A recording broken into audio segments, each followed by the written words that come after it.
Oh, he's a good boy, aren't you? Look at the head on that, folks. Oh, he's a lovely boy, aren't you? This is Bruno. Anyway, I'm doing a vlog today, so you can bugger off. I want to talk about survival. There's heaps of programs about it. It's kind of been a craze for the last 20 years. My daughter loves Bear Grylls. She thinks he's awesome. And I guess I honestly I enjoy watching him too. It's a bit of fun.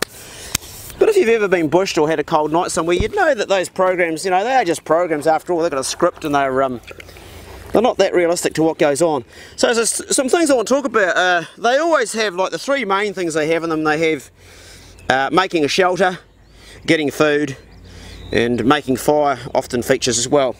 From my experience in getting bushed, all of those three things don't really come into play that much.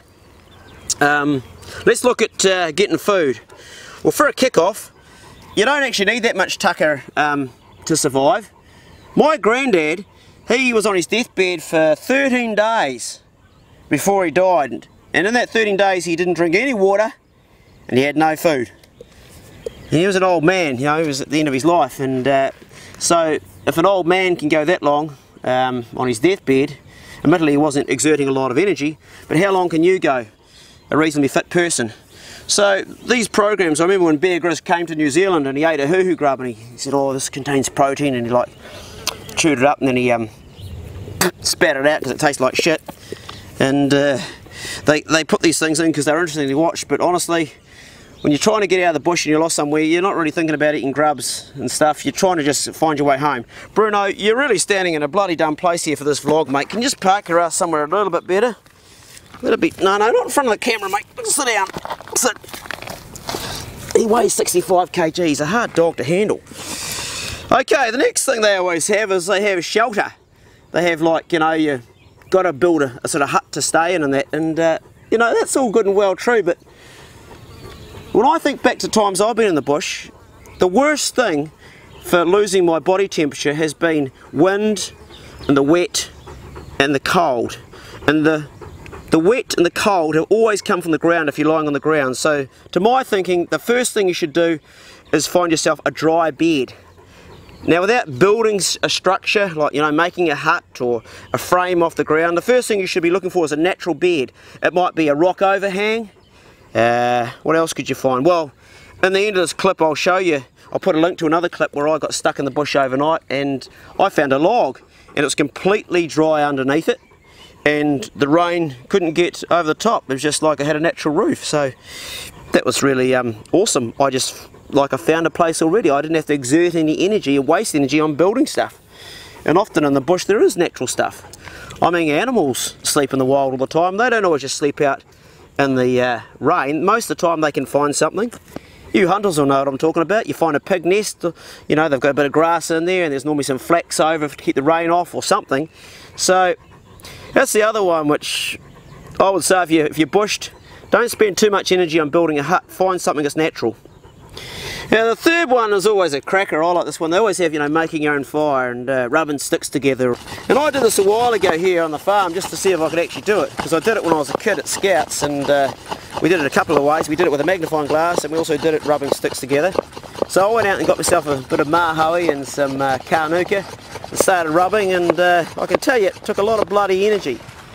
I probably spent, I don't know, an hour trying to find the wood, and then when I got down to actually rubbing it, shit, that was hard yakka. Had to get me tinder and get it on fire eventually, and I had to transport my fire to a bigger fire with kindling and stuff. A lot of work.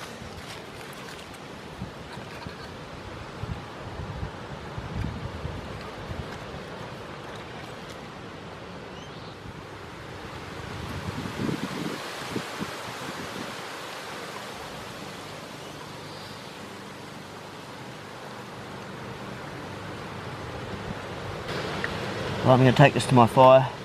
This is enough. Now I want to show you what I take in the bush with me.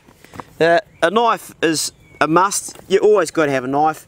This thing can actually save your life, and it's bloody handy. And the other thing which can save your life, but don't rely on it, is a personal locator beacon. This is the rescue link. I've just updated this one. Bruno, go over there, mate. No, go over there. Don't come back. Go over there. This can save your life, eh? It's like you're not really listening, are you, Bruno? One of these things here, got to be sort of out in the open reasonably, because trees will block the GPS signal from the satellites. And the other thing too is if you're in the mountains, helicopters can't always land in the mountains, can they? So it might get, you know, 4 or 5 kilometres away from you, and the search party will come out then find you. Still, having said that, this will save your family and your friends a shitload of anguish and worry about you. If you're in a party of people, you should still take one, because somebody in your party might get sick, or even worse still, they could die. You know, someone could have a heart attack or fall over a bluff, and then you're in the bush with a body. You've got to get it out, and you're not prepared for that. So set this off. The chopper will come in, and they'll have paramedics on board, and they'll try and resuscitate that person if they can, or if the person is too far gone, they'll at least take the body out, and it'll take a lot of pressure off you. So get yourself one of these. If you haven't got one and you're going in the bush by yourself, bloody get one. Bruno, you've done a complete circle, mate. I'm trying to do this vlog and you just want to be everywhere in front of the camera. Away you go, go on. Anyway, that's my spin on survival and what to do. It's springtime in New Zealand, and it seems to be like this is the time of year that things do go a bit pear-shaped, because more people are going out hunting, rafting, climbing, you know, tramping, all those things. So preparation is really important. Be aware of your own fitness. Don't plan a 3-day trip if you're not up for it. You know, don't go high into the mountains if you're not up for climbing. Make sure you've been doing a lot all year round. Your age is really important too. If you're an old bastard like me, be aware of your own limitations, because it gets harder, as you know, as you get older. Don't bite off more than you can chew. The old saying goes, failing to prepare is preparing to fail. Anyway, hope you've enjoyed this vlog. Be safe out there. Get out there and do it. Life without an adventure is nothing at all, so make it happen, but make it happen safely. That's it. See you later. Finally, Bruno goes and sits over there when I'm finished. Murphy's Law.